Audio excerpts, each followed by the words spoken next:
ఈరోజు వాగ్దానంగా పరిశుద్ధ గ్రంథాలు తెరిచి కీర్తనలు 37 చరణాన్ని మనం చూస్తే, నీ మార్గమును యెహోవాకు అప్పగింపుము, నీవు ఆయనను నమ్ముకొనుము, ఆయన నీ కార్యము నెరవేర్చును. దేవుని నామన స్తోత్రం కలుగునుగాక. నీ మార్గము యెహోవాకు అప్పగింపుము అనేటువంటి మాటను భక్తుడు దావీదు తెలియచేస్తున్నాడు. కొన్నిసార్లు చెడ్డవారిని చూసి వ్యసనపడుతున్నామేమో. ఈ కీర్తనను చెడ్డవారిని చూసి వ్యసనపడకము అనేటువంటి మాటలను రాస్తున్నాడు.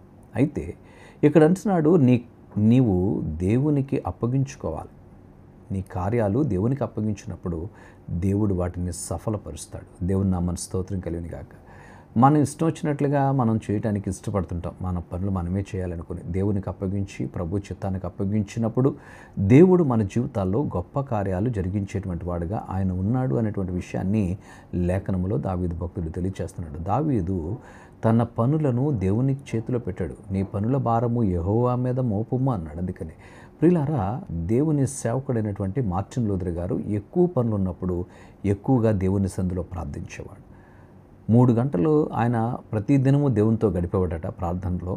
అయితే పనులు ఎక్కువ ఉన్నప్పుడు అతను ఇంకా ఎక్కువగా దేవుని సన్నిధిలో గడిపి, ప్రభువా ఈ పనులన్నిటిలో నీ సహాయం నాకు దయచేయని అప్పగించుకున్నవాడు.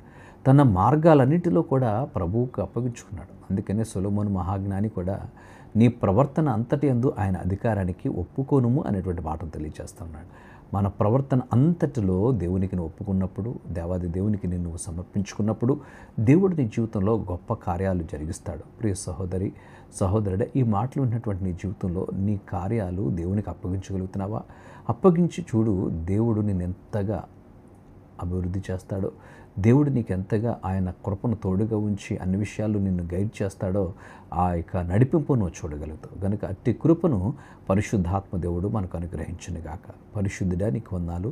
మా మార్గం అంతటిలో, మా ప్రవర్తన అంతటిలో నీ అధికారాన్ని ఒప్పుకొంచున్నాం. నీ సన్నిధి మాతో ఉంచండి, నీ ఆత్మను మాతో ఉంచి బలపరచమని యేసయ్య నామమున అడుగుచున్నాము తండ్రి. ఆమేన్.